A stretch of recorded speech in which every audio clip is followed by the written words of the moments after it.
മക്കളെന്ന് നമുക്ക് arithmetic സീക്വൻസിൻ്റെ part 3 ആണ് discuss ചെയ്യാനുള്ളത്. മലയാളികൾ സമാന്തര ശ്രേണികൾ എന്ന് പറയല്ലേ, സമാന്തര ശ്രേണികളുടെ 3-ാം ഭാഗം. കഴിഞ്ഞ ക്ലാസ്സിൽ നമ്മൾ പഠിച്ചത് n-ാം പദം, അതായത് nth term of A arithmetic sequence എന്നുള്ളൊരു ടോപ്പിക്കാണ് ഡിസ്കസ് ചെയ്തത്. അതിന് ജനറൽ ടേം നമ്മൾ പറഞ്ഞിരുന്നു. നമ്മൾ ഫോർമുല ഓർമ്മയില്ലേ, xn = a + n-1 × d എന്നുള്ള രീതിയിൽ ഡിസ്കസ് ചെയ്തു. ഇനി അതിൽ നിന്ന് കുറച്ച് കാര്യങ്ങൾ നമുക്ക് ഉണ്ടാക്കിയെടുക്കാൻ പറ്റും. അതിൽ ആദ്യമായിട്ട് ഉണ്ടാക്കിയെടുക്കുന്നത് ഒരു എ പിയിലെ, അതായത് എ പി എന്ന് പറയുമ്പോൾ അരിത്തമെറ്റിക് പ്രോഗ്രഷൻ എന്നാണ് കേട്ടോ. ഈ അരിത്തമെറ്റിക് സീക്വൻസ് എന്നുള്ളതിനെ പറയുന്ന വേറൊരു പേരാണ് അരിത്തമെറ്റിക് പ്രോഗ്രഷൻ. ഏറ്റവും കൂടുതൽ ഉപയോഗിക്കൽ അരിത്തമെറ്റിക് പ്രോഗ്രഷൻ എന്നുള്ള വേർഡാണ്. പിന്നെ നമ്മൾ 10-ാം ക്ലാസ്സിൽ ഇങ്ങനെ ഒരു ചാപ്റ്ററിൻ്റെ പേര് അതായതുകൊണ്ട് അങ്ങനെ പറഞ്ഞു പോവുകയാണെന്ന് മാത്രം.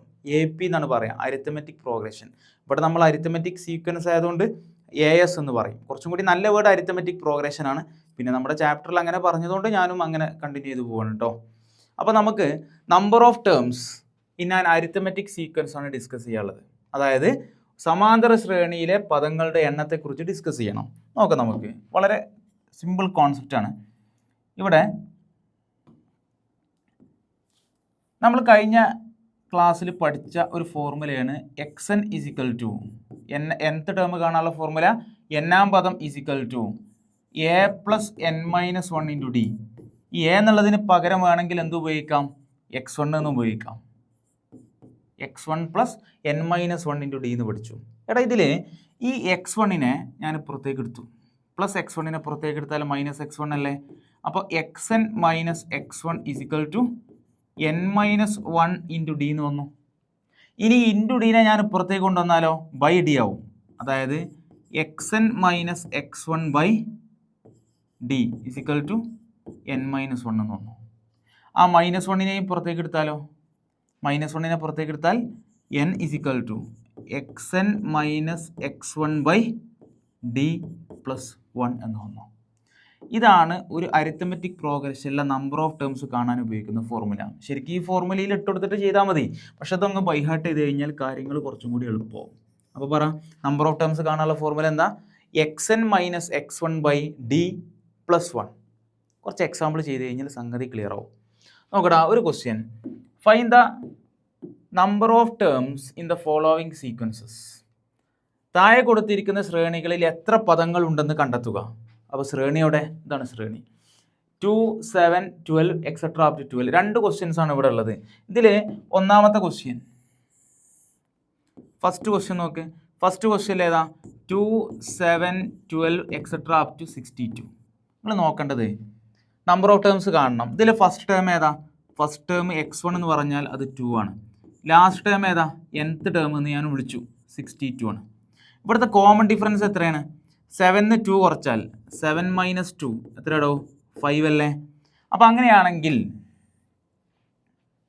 നമ്പർ ഓഫ് ടേംസ് കാണാൻ ഉപയോഗിക്കുന്ന ഫോർമുല എന്തായിരുന്നു, ഫോർമുല xn - x1/d + 1 എന്നല്ലേ ഫോർമുല വരുന്നത്. ഇതിലേക്ക് സബ്സ്റ്റിറ്റ്യൂട്ട് ചെയ്യാം, ജസ്റ്റ് അതിലേക്ക് പുട്ട് ചെയ്ത് കൊടുത്താൽ മതി. എന്ത് വരും, 62 മൈനസ് x1 എന്താ, x1 എന്ന് പറഞ്ഞാൽ 2 ആണ്, ബൈ 5 + 1 എന്ന് വരും. 62 - 2 എന്താ, 60, 60/5 എന്നാണ് ആൻസർ കിട്ടുക. റെഡി, +1, 60/5 + 1. 60യെ 5 കൊണ്ട് ഡിവൈഡ് ചെയ്താൽ 12 ആണെന്നൊക്കെ നിങ്ങൾക്ക് അറിയാം. അപ്പോൾ ആൻസർ 12 + 1 13 കിട്ടും. ഇനി ഒരു കാര്യം കൂടി ഞാൻ പറഞ്ഞുതരാം. എടാ ഇവിടെ ഈ 60 ഒരു നമ്പറിനെ 5 കൊണ്ട് ഡിവൈഡ് ചെയ്യാൻ നിങ്ങൾ എന്ത് ചെയ്താൽ മതി എന്നറിയോ, 5 കൊണ്ട് ഡിവൈഡ് ചെയ്യാൻ ഫോർ എക്സാമ്പിൾ 12/5 ചെയ്യണം. നിങ്ങൾ എന്ത് ചെയ്യുക, ചെയ്യേണ്ട പരിപാടി നിങ്ങൾക്കറിയാം, ഒരു നമ്പറിനെ ന്യൂമറേറ്ററിനെയും ഡിനോമിനേറ്ററിനെയും ഒരേ നമ്പർ കൊണ്ട് മൾട്ടിപ്ലൈ ചെയ്താൽ ഒരു ചേഞ്ച് ഉണ്ടാവില്ലല്ലോ. അതുകൊണ്ട് ഞാൻ ചെയ്യുന്ന പരിപാടി 12/5 എന്നുണ്ട്, ഇതിൻ്റെ മുകളിലും താഴെയും ഞാൻ 2-നെ കൊണ്ട് ഇൻറ്റു ചെയ്യും. 2-നെ കൊണ്ട് ഇൻറ്റു ചെയ്യുമ്പോൾ എന്താ വരിക, മുകളിൽ 24, അടിയിലോ 10. 10 കൊണ്ട് ഡിവൈഡ് ചെയ്യാൻ ഒരു സാധനം മാറ്റി ഡോട്ട് ഇട്ടാൽ പോരെ. അപ്പോൾ ചെയ്യേണ്ട പരിപാടി എന്താ, മുകളിലുള്ള നമ്പറിൻ്റെ ഇരട്ടി എടുക്കുക, എന്നിട്ട് ഒരു സാധനം മാറ്റി ഡോട്ട് ഇടുക. അതായത് 60/5 ചോദിച്ചാൽ 60ൻ്റെ ഇരട്ടി എത്ര, 120 ആണ്. അതിന് ഒരു സാധനം മാറ്റി ഡോട്ട് ഇട്ടാൽ 12 ആണ് വരിക. ക്ലിയർ അല്ലേ. ഇനി ഞാൻ വേറെ ഒന്ന് ചോദിക്കാം, ഫോർ എക്സാമ്പിൾ 45/5 ചോദിച്ചാൽ 45ൻ്റെ ഇരട്ടി 90, ഒരു സാധനം മാറ്റി ഡോട്ട് ഇട്ടാലോ 9. അങ്ങനെയും ചിന്തിക്കട്ടോ, നിങ്ങൾക്ക് ഏതാണോ ഇഷ്ടമായിട്ടുള്ളത് ഇഷ്ടമുള്ള പോലെ എന്ത് ചെയ്യുക, ഫോളോ ചെയ്യാൻ പറ്റും. അപ്പോൾ ആ ലോജിക്ക് മനസ്സിലാക്കി വെക്കാം. ഇനി രണ്ടാമത്തെ ക്വസ്റ്റ്യനിലേക്ക് കടക്കാം. രണ്ടാമത്തെ ക്വസ്റ്റ്യനിൽ 8177 അല്ലേ, 8177 പിന്നെ ഏതാ 73 എക്സെട്ര അപ് ടു 33. അപ്പോൾ ഇവിടെ ഇങ്ങനെ ഡിക്രീസിങ് എ പി ആണ്. അപ്പോൾ കോമൺ ഡിഫറൻസ് സ്വാഭാവികമായിട്ട് നെഗറ്റീവ് ആവും. ഏതായാലും നമുക്കൊന്ന് എഴുതി നോക്കാം. ഇവിടുത്തെ ഫസ്റ്റ് ടേം 81 ആണ്, ഇതിലെ nth ടേം 33 ആണ്. കോമൺ ഡിഫറൻസ് എന്ന് പറയുമ്പോൾ 77 സെക്കൻഡ് ടേം നിന്ന് ഫസ്റ്റ് ടേം കുറച്ചാൽ എന്ത് വരും? -4 എന്നല്ലേ വരിക. റെഡി? അപ്പോൾ അങ്ങനെയാണെങ്കിൽ നമ്പർ ഓഫ് ടേംസ് കാണാൻ ഉപയോഗിക്കുന്ന ഫോർമുല എന്തായിരുന്നു? xn minus x1 by D plus 1 എന്ന് വരും. ഇതിലേക്ക് ഞാൻ സബ്സ്റ്റിറ്റ്യൂട്ട് ചെയ്താൽ xn എന്താ 33 മൈനസ് x1 അത് 81 ബൈ ഡി എന്താ -4 പ്ലസ് 1 എന്ന് പറഞ്ഞു. എടാ ഇവിടെ 33യിൽ നിന്ന് 81 കുറച്ചാൽ എന്ത് കിട്ടും? അല്ലെങ്കിൽ 81 നിന്ന് 33 കുറച്ച് നോക്ക്, എന്താ കിട്ടുക? 51 നിന്ന് 3 കുറച്ചിനോട്ട് 48 അല്ലേ വരിക? -48 അല്ലേ? -48 ബൈ -4 പ്ലസ് 1 എന്ന് വരും. ഇവിടെ ഈ മൈനസും മൈനസും പോകും. 48 ബൈ 4 പ്ലസ് 1. എല്ലാവർക്കും ഇത് ആൻസർ കാണാൻ അറിയാം, എങ്കിലും ഞാനൊന്ന് എക്സ്പ്ലെയിൻ ചെയ്യാം. നോക്കടാ, അത് നമ്മൾ ഡിവൈഡ് ചെയ്യാൻ ചെയ്യേണ്ടത് എന്താ അറിയാമോ? ആദ്യം ഈ 4നെ 4 കൊണ്ട് ഡിവൈഡ് ചെയ്യാം. 4ൽ 4 എത്ര പ്രാവശ്യം പോകും? ഒരു പ്രാവശ്യം. 8ൽ 4 എത്ര പ്രാവശ്യം പോകും? 2 പ്രാവശ്യം. അപ്പോൾ 12 എന്ന് കിട്ടും. പ്ലസ് 1 ആൻസർ എന്താ? 13. അപ്പോൾ ഈ സമാന്തര ശ്രേണിയിൽ എത്ര ടേംസ് ഉണ്ട്? 13 ടേംസ് ഉണ്ട് എന്നാണ് അതിൻ്റെ മീനിങ് വരിക. ക്ലിയർ അല്ലേ? അപ്പോൾ ഒരു എ പി തന്നിട്ട് അതിലുള്ള നമ്പർ ഓഫ് ടേംസ് ചോദിക്കാം, അല്ലെങ്കിൽ വേറെ മോഡലും ചോദിക്കാം. ഒരു എ പി തരും, എന്നിട്ട് ഇതിൽ എത്രാമത്തെ ടേമാണ് ഇന്ന നമ്പർ എന്ന് പറഞ്ഞിട്ട് ചോദിക്കാം. നോക്കാം ഒരു question. Which term of the sequence 2, 4, 9, 14 etcetera is 124? അതായത് ഈ എ പിയിലെ ഈ ശ്രേണിയിലെ എത്രാമത്തെ പദമാണ് 124 എന്ന് ചോദിച്ചു. എടാ നമുക്കറിയില്ല എത്രാമത്തെ പദമാണ് എന്ന്. അപ്പോൾ നിങ്ങൾ വിചാരിച്ചു nth ടേമാണ് n-ാമതാണ് 124 എന്നാണ് കരുതുക. അതായത് ഈ എ പിയിലെ ഫസ്റ്റ് ടേം എന്താ? 4. nth ടേം എത്രാമത്തെ പദമാണ് 124 എന്നാണ് ചോദിച്ചത്. അപ്പോൾ നിങ്ങൾ എന്ത് ചെയ്യുക? nth പദമാണ്, nth ടേമാണ് 124 എന്ന് അസ്യൂം ചെയ്യുക, എന്നിട്ട് n കണ്ടെത്തിയാൽ പോരെ. അപ്പോൾ എത്രാമത്തെ ടേമാണെന്ന് കിട്ടൂലേ? അപ്പോൾ കോമൺ ഡിഫറൻസ് എത്രയാണ് ഇവിടെ? കോമൺ ഡിഫറൻസ് 9 - 4 എന്ന് പറഞ്ഞാൽ ഇവിടെ 5 അല്ലേ? നോക്കടാ, നമ്പർ ഓഫ് ടേംസ് കാണാൻ ഉപയോഗിക്കുന്ന ഫോർമുല എന്താ? xn minus x1 by D plus 1 എന്ന് വന്നു. അപ്പോൾ അങ്ങനെയാണെങ്കിൽ ഇവിടുത്തെ nth term 124 minus first term 4 by common difference 5 plus 1 എന്ന് വന്നു. അതായത് 120 ബൈ 5 പ്ലസ് 1 എന്ന് വന്നു.